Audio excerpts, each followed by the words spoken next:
Hello.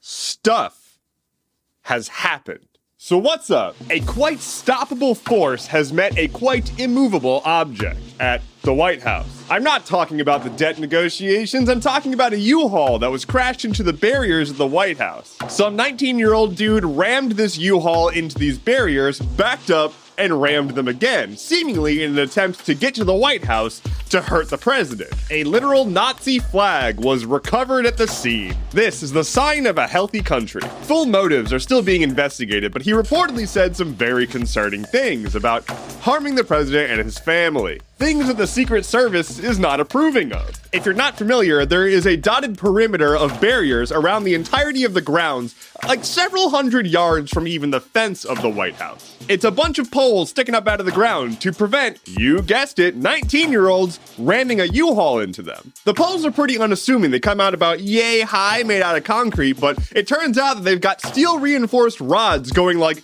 way down. They are quite sturdy. Stout little boys. They have been designed to prevent a freight train from ramming into the Capitol. I don't think that your U-Haul is gonna work. Dear viewer, I hope you are prepared for the most cursed sequence of words that I can imagine. Current reporting is that Ron DeSantis will announce his 2024 campaign tonight in a Twitter live space with Elon Musk.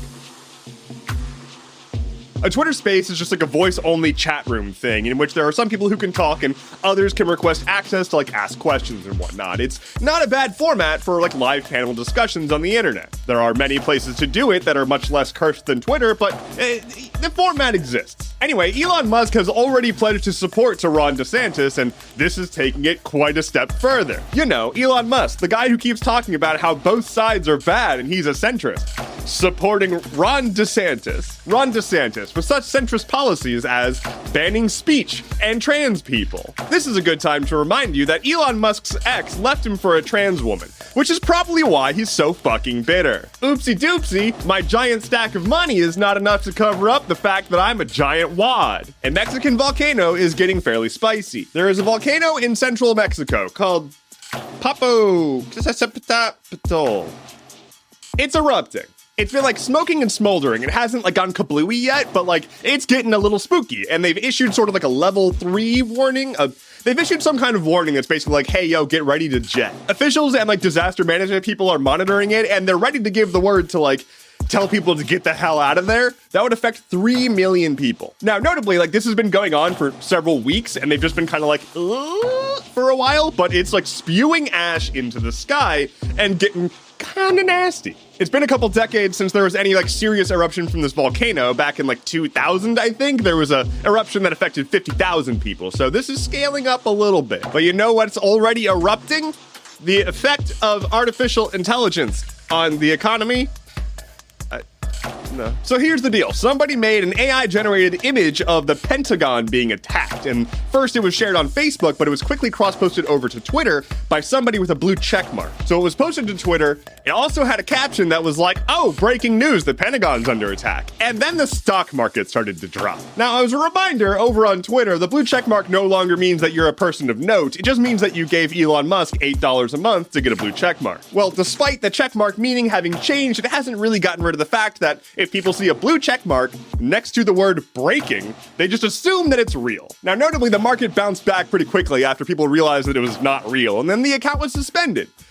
But what the fuck? New segment alert. New segment alert. New segment alert. On this day in 1626, Peter Minuit purchased Manhattan for about the equivalent of $1,500 in today's currency. He bought it for the Dutch East India Company, and it was eventually turned into New Amsterdam, and then it turned into a sleepy little city called New York City. I should say it was purchased from local indigenous people. Make of that what you will. Lightning round. Ice Cube says that AI is demonic, so it must be true. The comedian best known for his character Uncle Roger has been banned from Chinese social media after making a joke about their authoritarian government. A new count has come out that says that 122,000 people are being held in solitary confinement in America. TikTok has now stepped up to sue the state of Montana over the ban of TikTok. The US Surgeon General has released a big old statement saying that social media is bad for kids.